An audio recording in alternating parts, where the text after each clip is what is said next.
എനിക്ക് വ്യക്തിപരമായ നഷ്ടമെന്ന് പറയുന്നത് എനിക്കൊരു സഹോദര തുല്യനായ ഒരാളെയാണ് അക്ഷരാർത്ഥത്തിൽ നഷ്ടപ്പെട്ടിരിക്കുന്നത്. ഞാനിവിടെ തെരഞ്ഞെടുപ്പിനും മത്സരിക്കുന്ന കാലം മുതൽ, പറവൂരിൽ വന്ന കാലം മുതൽ അദ്ദേഹവും അദ്ദേഹത്തിൻ്റെ കുടുംബവുമായിട്ടുള്ള വലിയ ആത്മബന്ധമുണ്ട്.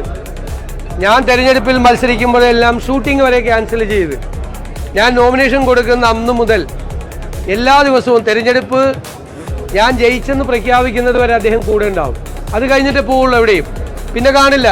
പിന്നെ ഞാൻ അങ്ങോട്ട് വിളിക്കണം, ഇങ്ങോട്ടൊരാവശ്യത്തിനും വരില്ല.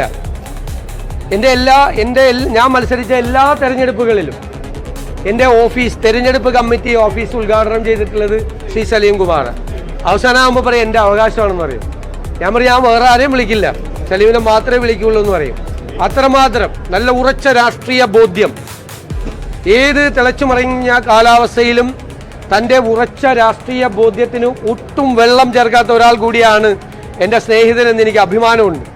അതിലൊരു വിട്ടുവീഴ്ചയില്ല. പഠിക്കുന്ന കാലം മുതൽ അവസാന ശ്വാസം പോകുന്നത് വരെ ആ ഉറച്ച രാഷ്ട്രീയ ബോധ്യത്തിൽ, ആ ഉറച്ച കോൺഗ്രസ് ബോധ്യത്തിൽ നിന്നു എന്നുള്ളതാണ് അദ്ദേഹത്തെ വ്യത്യസ്തനാക്കുന്നത്.